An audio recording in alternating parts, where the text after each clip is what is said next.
Hi everyone, this is Veronica.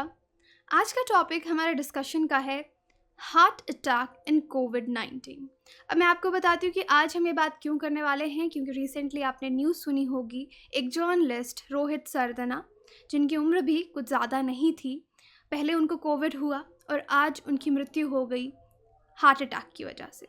तो क्या ये कोविड-19 की वजह से हार्ट अटैक आ रहा है? क्यों आ रहा है? इसके पीछे क्या साइंस है? इसके पीछे हम डिटेल में डिस्कशन करेंगे।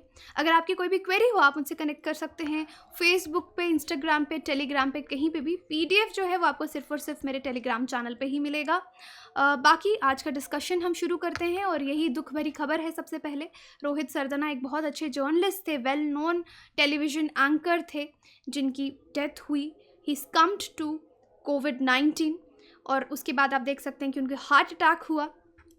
अब देखिए, इनका जो डेथ है वो एक मेजर शॉक है, लेकिन इससे हम सब लोग कनेक्ट कर सकते हैं क्योंकि हम सब उनको जानते थे। वो हम सबको नहीं जानते थे, बट हम सब उनको जानते थे, उनकी न्यूज़ सुनते थे।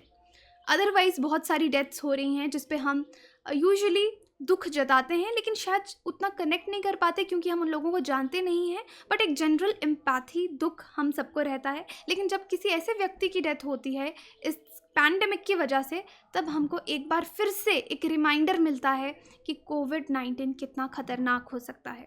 ये वीडियो में मैं आपको डराना बिल्कुल नहीं चाहती, बिकॉज हमेशा कोविड-19 की भी एक पॉजिटिव साइड है, वायरस की नहीं बल्कि पॉजिटिव न्यूज़ की, जहाँ पे हम देखते हैं कि बहुत सारे लोग रिकवर भी हो रहे हैं। लेकिन डरना ज़रूरी है इस वक्त में। अब सरदना जी की बात करें तो आज तक इन्होंने 2017 में ज्वाइन किया था, जब इससे पहले वो जी न्यूज़ में थे। तो एक बहुत अच्छे जर्नलिस्ट थे। इनको अवार्ड भी मिला था 2018 में, गणेश विद्यार्थी पुरस्कार अवार्ड इनको मिला था। खैर, अब हम बात करेंगे हार्ट अटैक पे। सबसे पहले मैं बता दूं, ये वीडियो मैं बना रही हूँ being a biotechnologist also, and दूसरा एज अ सर्वाइवर, क्योंकि कोविड-19 से खुद भी रिकवर किया है और फैमिली वालों को भी देखा है किस तरह से रिकवर हुए, क्या कॉम्प्लिकेशंस आई। अब यहाँ पे हम स्पेशली बात करेंगे हार्ट अटैक की। हार्ट अटैक की बात क्यों कर रहे हैं? क्योंकि यूजुअली लोग बाहर जाते हैं तो कैसे लोगों से डरते हैं? ओ माय गॉड, उसने छींक दिया, शायद इसको कोरोना हो, इससे दूर हो जाओ। इसने खांसी कर दी, इससे दूर हो जाओ, शायद इसको कोरोना हो। लेकिन हमको यहाँ समझना होगा, बहुत सारे एसिम्प्टोमेटिक कैरियर्स भी हैं। लेकिन एसिम्प्टोमेटिक होने के बावजूद भी आपको हार्ट रिस्क्स बने रह सकते हैं अगर आप कभी भी कोविड के लिए पॉजिटिव आए हैं। रिकवर होने के बाद भी देखा गया है 2-3 महीने के बाद भी लोगों को हार्ट प्रॉब्लम्स हो रही हैं, हार्ट अटैक्स हो रहे हैं। इस तरह की जो रिसर्च है, नंबर्स हैं, वो बताते हैं। तो इसलिए आज हम इसकी साइंस समझने की कोशिश करेंगे कि कोविड आफ्टर ऑल कैसे हार्ट अटैक करवाता है। तो यही चीज़ इस स्लाइड पर आपको लिखेगी, क्योंकि यूजुअली हार्ट अटैक वाले केसेस में मेजरली ये भी देखा गया है, ब्रीदिंग में लोगों को प्रॉब्लम आती है, बॉडी फटीग हो जाता है, वीकनेस हो जाती है, उठ नहीं पाते, चल नहीं पाते, बहुत सारी स्वेटिंग होती है। ये सारे सिम्टम्स कोविड के लिए माने जाते हैं, लेकिन मिसलीडिंग भी नहीं है, लेकिन ये सिर्फ और अकेले सिम्टम्स भी नहीं हैं। अब कोरोना वायरस को जैसे हम सब जानते हैं, ये एक रेस्पिरेटरी इन्फेक्शन है। रेस्पिरेटरी इन्फेक्शन है यानी सबसे पहले आपके रेस्पिरेटरी सिस्टम, जहाँ पे हम सबसे ज़्यादा बात करें तो लंग्स को इफ़ेक्ट करती है, इन्फ्लेमेशन कॉज करती है, और इसके बाद कार्डियोवैस्कुलर सिस्टम, जो हमारा हार्ट सिस्टम है, उसको भी नुकसान पहुंचाती है। उसके मसल से लेके, हार्ट के मसल से लेकर ब्लड सप्लाई वाली जो आर्टरीज़ हैं, उसको कोविड इन्फेक्शन से फ़र्क पड़ता है। अब इसके पीछे की साइंस भी मैं आपको डिस्कस करने बताऊंगी। सबसे पहले अगर मैंने आपको कहा लंग्स इफ़ेक्ट होते हैं। अब लंग्स का क्या काम है? सांस लेने में मदद कर रहे हैं, ऑक्सीजन ले रहे हैं।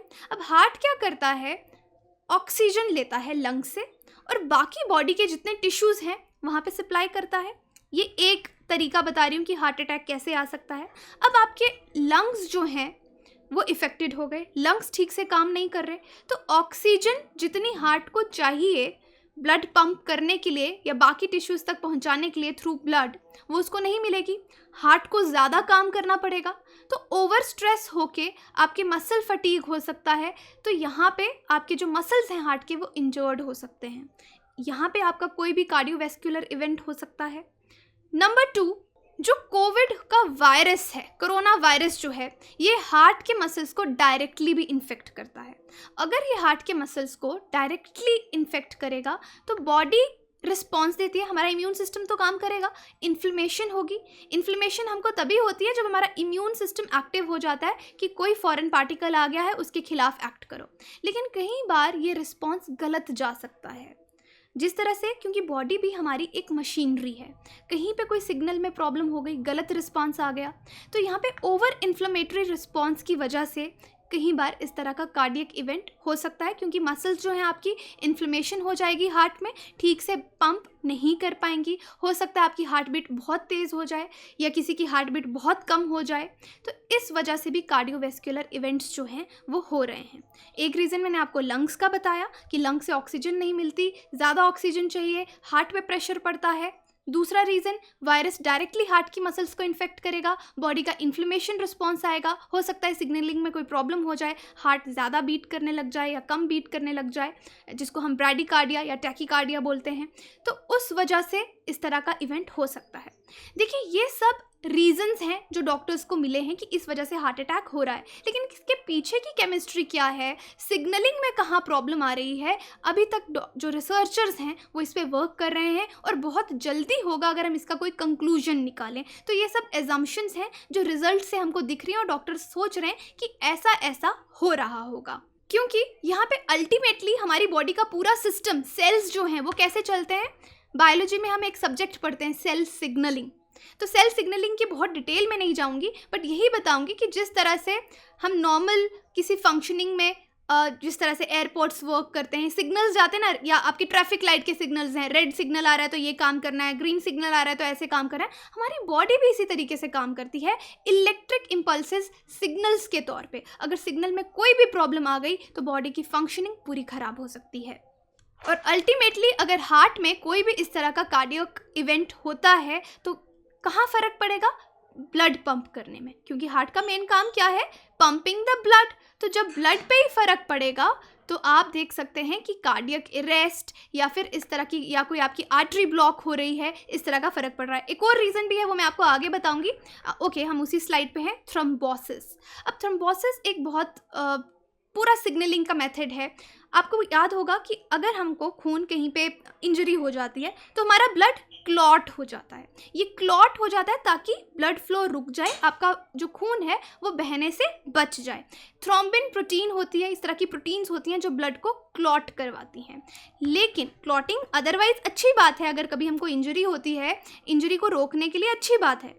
लेकिन अगर यही क्लॉटिंग हमारी आर्टरीज में होने लग जाए जो ब्लड को कैरी करती हैं, तो आर्टरी ब्लॉक हो जाएगी, बाकी का ब्लड आपके टिश्यूज़ में नहीं पहुंच पाएगा, और शायद जो ब्लड हार्ट में पहुंच रहा है वो नहीं पहुंच पाएगा, और वहाँ पे आपका कार्डियक अरेस्ट हो सकता है। तो थ्रोम्बोसिस भी देखा गया है कि ब्लड में क्लॉट्स बन रहे हैं। अब ये क्लॉट्स क्यों बन रहे हैं, पीछे से सिग्नलिंग किस तरह से ख़राब हो रही है, इस पर रिसर्च होगी। क्योंकि जैसे मैंने आपको बताया कि कोई भी प्रॉब्लम हो तो इन्फ्लेमेटरी रिस्पॉन्सेज आते हैं।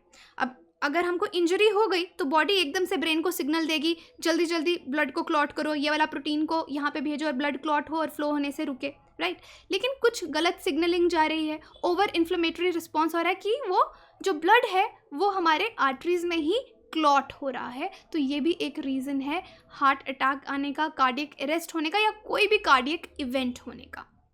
तो यहाँ पे मैंने आपको 3-4 चीज़ें बताई एज अ बायोटेक्नोलॉजिस्ट। एक कि लंग्स और हार्ट का ये एक सिंक्रोनाइजेशन में वर्क करते हैं। लंग्स पे असर पड़ेगा तो हार्ट पे अपने आप असर पड़ेगा। दूसरा मैंने आपको बताया थ्रोम्बोसिस का, कि ब्लड क्लॉटिंग हो रही है, और क्लॉटिंग से क्या होगा, ब्लड फ्लो रुक जाएगा और उससे आपका हार्ट कोलैप्स हो सकता है।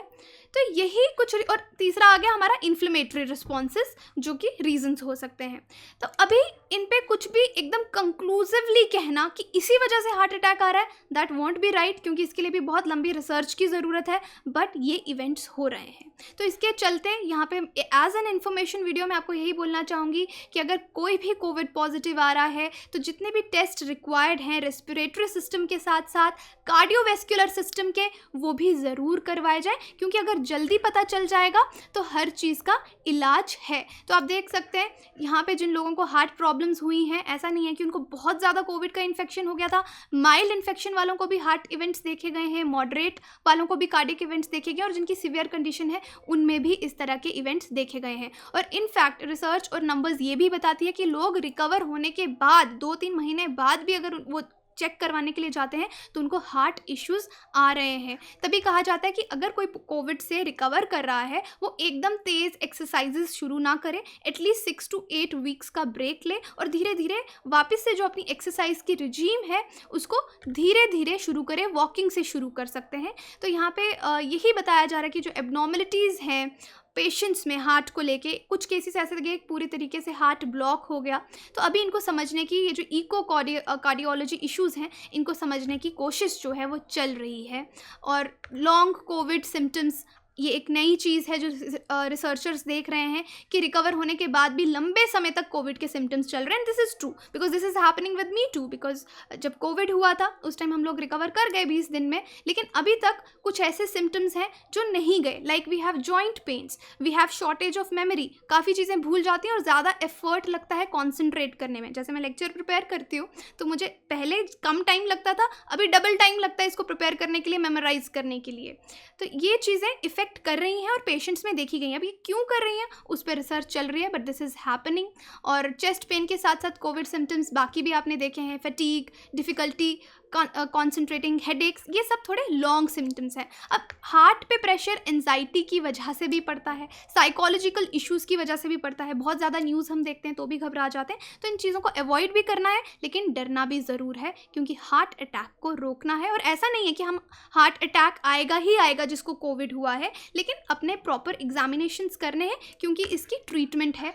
नॉर्मल मेडिसिन से भी ठीक हो सकता है पहले अगर पता चल जाए, मेडिकेशन से ठीक हो सकता है। अगर किसी को ज़्यादा इशू हो जाए, एंजियोप्लास्टी है जहाँ पे आर्टरी ब्लॉक हो जाए, क्लॉट्स हो जाएं, तो आर्टरी को खोला जा सकता है। बाईपास सर्जरी है, यानी हम डेथ्स को रोक सकते हैं। अवेयरनेस की ज़रूरत है क्योंकि लोग प्रॉपर टेस्टिंग नहीं करवाते। तो कोई भी कोविड पॉजिटिव आता है अपने रेस्पिरेटरी सिस्टम के साथ साथ कार्डियोवैस्कुलर सिस्टम का भी ध्यान रखना ज़रूरी है। तो जो भी लोग ये वीडियो देख रहे हैं ज़रूर शेयर करें अपने फ्रेंड्स एंड फैमिली के साथ, because this is really important कि हम हर तरह से अपने टेस्ट जो हैं वो पूरे करें। तो यही था हमारा आज का लेक्चर जहाँ पे हमने हार्ट अटैक और कोविड को समझने की कोशिश की है, कोरोना वायरस को। 2-3 रीजंस मैंने आपको बताए, बट पीछे का पूरा क्या रिसर्च है वो विद टाइम ही हम बता पाएंगे। Thank you so much.